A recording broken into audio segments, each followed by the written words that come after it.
गरीब बहू का गुफा पार आलीशान ससुराल। अरे ये क्या, रसोई में तो अनाज और सब्जी मौजूद ही नहीं है। अब हम पांचों किस प्रकार खाना पकाएंगे? अरे इच्छा, तुम तो इस कदर चिंता कर रही हो जैसे हम पांचों किसी गरीबजादे ससुराल में ब्याही गई हैं। इतना आलीशान भव्य ससुराल है हमारा, किसी चीज की भी कमी घटी नहीं है हमारे ससुराल में। चलो चलकर भंडार घर से अनाज और सब्जी ले आते हैं।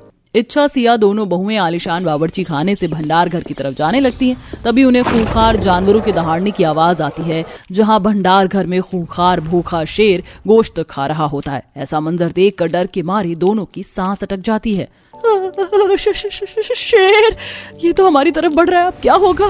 तभी सिया बचाव की आवाज लगाती है, लेकिन उसके हलक से आवाज नहीं निकलती। कोई हमें बचाओ, देव जी, माँ जी। क्या दोनों बहुएं खुद को भूखे शेर से बचा पाएंगी? एक सवाल ये भी था कि आलीशान महल के भंडार घर में ये शेर आया कहाँ से? ये जानने के लिए कहानी के अनदेखे भाग को देखते हैं। अरे अब इतना भी क्या सोच रही हो गंगा बहन? चिराग लेकर भी ढूंढोगी तो अपनी गरीब बेटियों के लिए इतना आलीशान रिश्ता नहीं मिलेगा। अरे तुम्हारी पांचों बेटियां ठाट बाट से रहेंगी, दूध का कुल्ला करेंगी। हाँ पंडित जी, हर माँ चाहती है कि उसकी बेटियों को अच्छा घर और वर मिले, मगर इसका मतलब ये नहीं कि मैं अपनी बेटियों को मौत के मुंह में धकेल दूं। माना कि लड़के वाले रजवाड़े खानदान के हैं, मगर उनका आलीशान घर तो गुफा के ऊपर बसा हुआ है।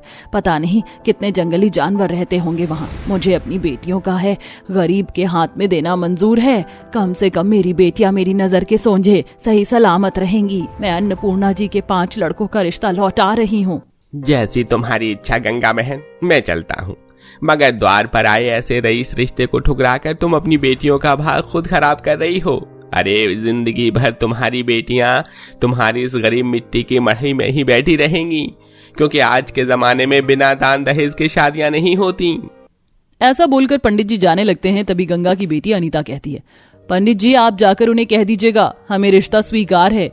ये कहते हुए अनीता की आंखों से आंसू छलक जाते हैं। माँ, ये रिश्ता हो जाने दो। बापू के जाने के बाद सारी जिंदगी तुमने हम पांचों का पेट भरवाने के लिए लोगों के जूठन धोए हैं। अनीता ठीक बोल रही हो। अब आखिर कल को हम पांचों की शादी का दहेज तुम कहाँ से जोड़ कर लाओगी? और शादी ब्याह का संजोग भाग्य विधाता बनाता है, तो समझ लो उसी घर में हमारी तकदीर लिखी है। कुछ ही दिन में गरीब गंगा की 5 बेटी अनीता, इच्छा, सिया, कुमकुम विधि की शादी अन्नपूर्णा के 5 बेटों के साथ धूम धड़ाके से शाही ढंग से होती है। माँ, अपना ख्याल रखना। जाओ मेरी बच्चियों, अपनी इस गरीब माँ की चिंता छोड़ो और जाकर अपना घर संसार बसाओ। चलो बहुओं, विदाई की घड़ी बीत रही है। अंधियारा ढलने से पहले हमें गुफा भी पार करना है। 5 गरीब बहुएं गाड़ी में बैठती हैं और गाड़ी सुनसान घले जंगल वाले रास्ते से सफर तय करती है। तभी रह रहकर 5 को जंगली जानवरों की आवाज सुनाई देने पर 5 खौफ में आ जाती हैं। माँ जी, ये कैसी भयंकर आवाजें आ रही हैं? कुछ नहीं बहुओं, वो शाम की ढलान में अक्सर जानवरों का झुंड गुफा से निकलकर खुलेआम बाहर घूमते हैं। उन्हीं की आवाज है। तुम 5 डरो नहीं, हम गाड़ी में सुरक्षित हैं। तभी कुछ दूरी पार करते 5 को गुफा वाले रास्ते के पार उन्हें आलीशान ससुराल थोड़ा थोड़ा दिखाई पड़ता है। अरे देखो देखो, हमारा आलीशान ससुराल तो पुराने जमाने के राजा महाराजाओं की तरह है। सच में हमारा ससुराल कितने खुले जमीन में बना है, कम से कम 10 बीघा तो होगा ही। हमारा तो भाग्य संवर गया।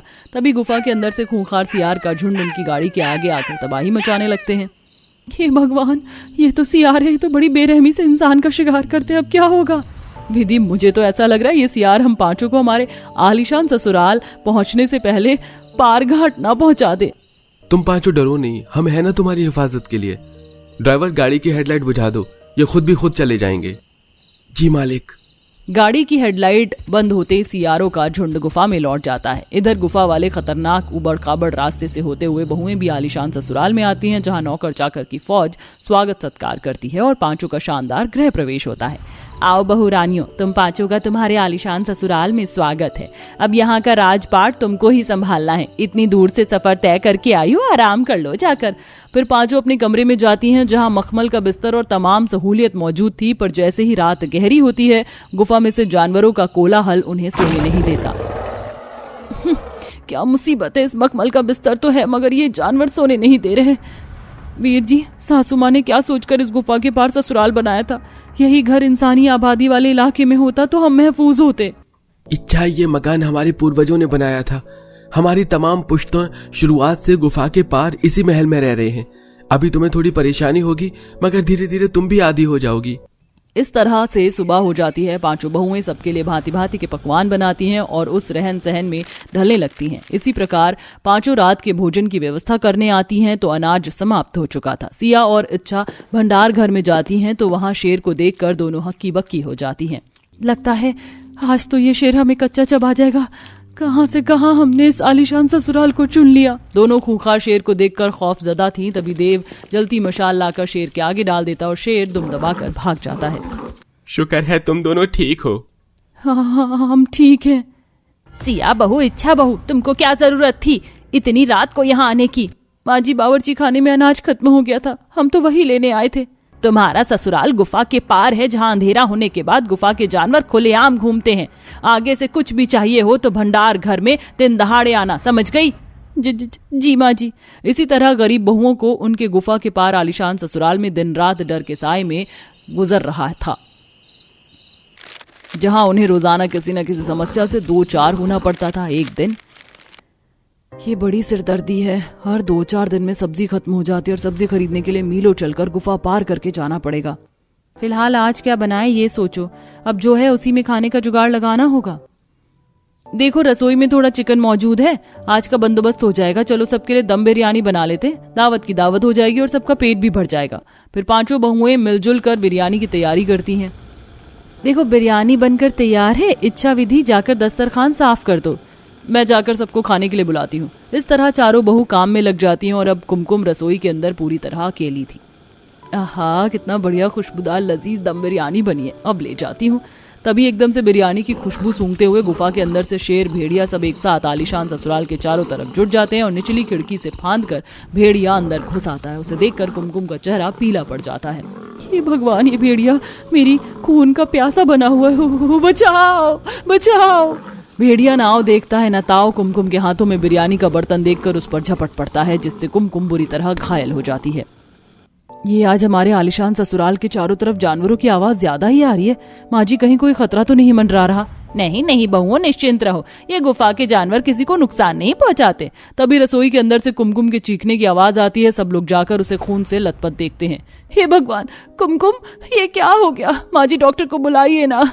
अरे बहू, इतनी रात को गुफा के पार कोई डॉक्टर कोई वैद्य आने को राजी नहीं होगा। तो फिर अब हम अपनी बहन की मौत का इंतजार नहीं कर सकते, हम खुद इसे लेकर जाएंगी। देखो अभी निकलना खतरे से खाली नहीं होगा, सुबह होने का इंतजार कर लो। लेकिन चारों बहुएं किसी की नहीं सुनती और हिम्मत जुटाकर बाहर निकल जाती हैं, जिससे पांचों के पति सास सब उन्हें लेके गुफा के पार अस्पताल लाते हैं। समय रहते कुमकुम की जान बच जाती है। बहुओं, अब खतरा टल गया है, चलो अब घर चलो। नहीं माँ जी, हम उस आलीशान ससुराल में नहीं जाएंगी जहाँ हर पल जान का खतरा हो। ऐसी शानो शौकत से भला तो हम साधारण जीवन जी ले, हम यहीं रहेंगे, जान है तो जहान है। पांचों की बात पर सास सहमति जताती है और अब गुफा के पार वाले आलीशान ससुराल को छोड़कर वो अलग मकान लेकर रहने लगते हैं। अभी तक ये बर्तन नहीं धुले, इतना सारा काम पड़ा हुआ है और अभी तक तो बर्तन में ही लगी हुई है। माँ जी, वो जिठानी जी को बोली ना थोड़ी मदद कर दी, मैं इस ठंडे पानी में अकेले सारा काम कर रही हूँ। क्यों? वो क्यों करेगी तेरी मदद? और तू क्या आराम करेगी? कोई जरूरत नहीं है, घर के सारे काम सिर्फ तू ही करेगी और कोई नहीं। आखिर क्यों मेघना अपनी सास के ऐसे बर्ताव को चुपचाप सह रही थी? सुमित्रा अपने दोनों बहू में ये किस तरीके का भेदभाव कर रही थी और क्यों? ये जानने के लिए चलते हैं कहानी में थोड़ा पीछे। दोनों बहू एक एक करके अपनी सास का आशीर्वाद लेती हैं। सुमित्रा अपनी बड़ी बहू को खुशी खुशी आशीर्वाद देते हुए, खुश रहे बहू, सदा सुहागन रहे।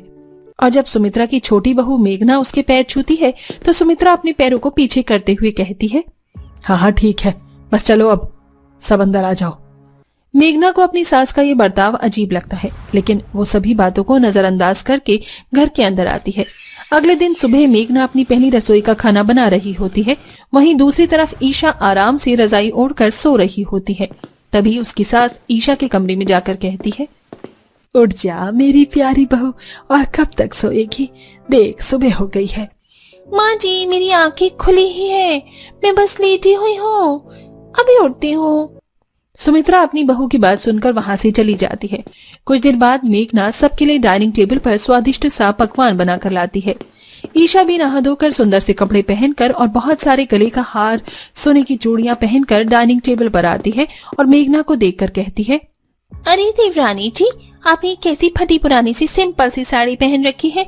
आपने तो गले में कोई ज्वेलरी भी नहीं पहनी है। आपकी हालत देखकर तो लगता है कि आप बहुत ज्यादा गरीब घर से हैं। हाँ ईशा, ये गरीब ही है। वो तो किसी समय पर इसके पिता ने मेरे पति की कुछ पैसों की मदद की थी, तो दीपक के पिता ने मेघना के पिता से वादा किया था कि वो अपने बेटे की शादी उसकी बेटी से करेंगे, जिस वजह से मुझे इस गरीब लड़की से अपने बेटे की शादी करनी पड़ी। ओह शिट माँ जी, इसका मतलब अब हमें इस गरीब लड़की को इस घर में ना चाहते हुए भी रखना होगा। ये गरीब लड़की कभी भी मेरी बहू नहीं बन सकती। मेरे लिए तो मेरी अमीर बहू ही है मेरी बहू। अपनी सास और जेठानी की बातें सुनकर मेघना की आंखों में आंसू आ जाते हैं और वो रोने लगती है। सुमित्रा, ये सब क्या है? तुम ये मत भूलो कि उसके पिता ने हमारे बुरे वक्त पर हमारा साथ दिया था। तुम्हें कोई हक नहीं है कि तुम अपने कड़वे शब्दों से मेघना की आंखों में आंसू लाओ। शुरू हो गया गरीबों का मेलोड्रामा। इतना कहकर ईशा अपने कमरे में चली जाती है और मेघना भी रोते रोते अपने कमरे में चली जाती है। सुमित्रा अब अपनी दोनों ही बहू के साथ दो तरीके का बर्ताव करती। सुमित्रा अपनी गरीब बहू मेघना से इस कड़ाके की ठंड में दिन रात घर का सारा काम करवाती। वहीं ईशा की अमीर होने के कारण ईशा सिर्फ दिन भर शॉपिंग करती और फोन चलाती। तभी एक दिन, अभी तक ये बर्तन नहीं धुले, इतना सारा काम पड़ा हुआ है और अभी तक तू बर्तन में लगी हुई है। ये माँ जी, वो जेठानी जी को बोलिए ना, थोड़ी मदद कर दे। मैं इस ठंडे पानी में अकेले सारा काम कर रही हूँ। क्यों? वो क्यों करेगी तेरी मदद और तू आराम करेगी? कोई जरूरत नहीं है, घर के सारे काम सिर्फ तू करेगी और कोई नहीं। सुमित्रा इतना कहकर वहां से चली जाती है और मेघना चुपचाप ठंड में ठंडे पानी में घर के सारे काम को करते हुए कहती है, हे भगवान, ये कैसे दिन दिखा रहा है मुझे। आखिर मेरी क्या गलती है? अगर मैं गरीब हूँ तो क्या गरीब इंसान नहीं होते जो मेरे साथ मेरी सास ऐसा बर्ताव करती है? हर दिन एक नए तरीके से मुझे जलील किया जाता है इस घर में। मेघना ठंड में घर के सारे काम खत्म करके कांपती हुई हॉल में आ रही होती है, जहां वो देखती है कि उसकी सास के हाथ में 2 गरम शॉल हैं, जिसमें से एक शॉल जेठानी के हाथ में है। अरे देवरानी जी, आ गई तुम। ये देखो मेघना, माँ जी ने हम दोनों के लिए गरम शॉल लिया है। ये लो, ये शॉल तुम्हारा है और ये मेरा। मेघना देखती है कि ईशा के हाथ में बहुत ही सुंदर महंगा सा शॉल होता है और उसको दिया हुआ शॉल जो है वो काफी पुराना और सस्ती क्वालिटी का है। पर माँ जी, मेरा ये शॉल तो बहुत ही ज्यादा पतला है, इसमें तो मेरी ठंड भी ठीक तरीके से नहीं जा पाएगी। मेरा शॉल देखो मेघना, कितना भारी और कितना मोटा है और कितना ही एक्सपेंसिव है। अब गरीब को गरीब जैसा और अमीर को अमीर जैसा ही सामान दूंगी ना। मेघना को एक बार फिर उसकी सास उसकी गरीबी का एहसास दिलाते हुए वहां से चली जाती है, लेकिन मेघना चुपचाप उस शॉल को अपने शरीर पर ओढ़ लेती है और घर के कामों में लग जाती है। ऐसे ही अब सुमित्रा और ईशा अपनी गरीब बहू को दिन भर कोसते और उसको उसकी गरीबी की वजह से जलील करते रहते हैं।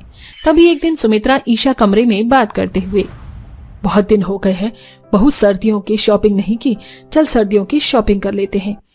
हाँ माँ जी, मुझे भी ना 2-3 जैकेट और शॉल वगैरह लेना है, चलते हैं मार्केट। मेघना हाथों में चाय का प्लेट लेकर दरवाजे पर खड़ी सारी बातें सुन लेती है और अंदर जाकर कहती है, कौन सी शॉपिंग की बात हो रही है? आप लोग किसी शॉपिंग पर जा रहे हैं क्या? मैं भी चलूं आपके साथ? तुम और हमारे साथ? ओह प्लीज, तुमने अपनी हालत भी देखी है? कितनी गरीब लगती हो तुम, और तुम्हारी ये फटी पुरानी शॉल। तुम जैसे गरीबों के साथ तो मैं किसी कीमत पर शॉपिंग मॉल नहीं जाने वाली। माँ जी, अगर आपको जाना है तो आप जाइए। मैं भी इस गरीब के साथ किसी कीमत पर नहीं जाने वाली। मैं तो अपनी अमीर बहू ईशा के साथ शॉपिंग मॉल जाऊंगी। ईशा और सुमित्रा की बातें सुनकर मेघना का आत्मसम्मान टूट के बिखर जाता है। उसकी आंखों से झरझर आंसू बहने लगते हैं और आंखों में आंसू लिए मेघना कहती है, कोई बात नहीं माँ जी, आप लोग जाइए। और रही मेरी बात, तो मेरे पास आपका दिया हुआ ये शॉल है ना, मैं इसी में अपनी ठंड निकाल दूंगी। आंखों में आंसू लिए मेघना अपने कमरे में चली जाती है और सुमित्रा ईशा के साथ कार में बैठकर शॉपिंग मॉल के लिए घर से निकल जाती है। ये देखिए माँ जी, ये 9,000 का जैकेट है, कितना प्यारा लग रहा है, मुझे बहुत पसंद है माँ जी, मैं ये खरीद लूं? हाँ हाँ बहू, इसमें पूछने वाली क्या बात है, तुझे पसंद है तो खरीद ले। और वैसे इस जैकेट को पहन के तो किसी हीरोइन से कम नहीं लगेगी। सुमित्रा और ईशा शॉपिंग मॉल से बहुत सारे विंटर क्लोथ्स खरीद कर कार में रखते हैं और कार में बैठकर घर की तरफ आ रहे होते हैं कि तभी उनकी गाड़ी का एक्सीडेंट हो जाता है। आसपास के लोग उन्हें अस्पताल लेकर जाते हैं। एक्सीडेंट की खबर मेघना तक पहुंचती है और वो फौरन अस्पताल पहुंचती है। माँ जी आप ठीक तो है ना? डॉक्टर मेरी माँ जी ठीक तो है ना? हाँ जी, घबराने वाली कोई बात नहीं है। ये दोनों खतरे से बाहर हैं। कुछ देर बाद आप इन्हें घर ले जा सकते हैं। कुछ देर बाद मेघना अपनी सास और जेठानी को लेकर घर पर आती है। दोनों ही बिस्तर पर लेटे हुए होते हैं। माँ जी, जेठानी जी, आप लोग बिल्कुल भी चिंता मत कीजिए। मैं आप दोनों को टाइम पर खाना और दवाई दूंगी, जिससे आप दोनों बहुत जल्दी ठीक हो जाएंगे। मेघना का ये बर्ताव देखकर सुमित्रा और ईशा को अपनी हरकतों पर शर्मिंदगी महसूस होती है। अब सुमित्रा और ईशा मेघना से माफी मांगते हुए कहती हैं, बहू मुझे माफ कर दे। मैं हमेशा तुझे तेरी गरीबी को लेकर जलील करती रही, तुझे तेरी गरीबी का एहसास दिलाती रही, लेकिन तू भी अपने पिता की तरह ही ईमानदार है। तूने हमेशा अपनी बहू होने का फर्ज निभाया है। मेघना, मैं भी तुमसे माफी मांगना चाहती हूँ। तुमने हमेशा एक बहन की ही तरह मेरा ख्याल रखा है और मैं हमेशा तुम्हारी इंसल्ट करती रही। मैं तुम्हारे प्यार को कभी समझ ही नहीं पाई। पैसे की चकाचौंध ने मेरे अंदर से मेरी इंसानियत ही छीन ली थी। प्लीज मेघना, मुझे माफ कर दो।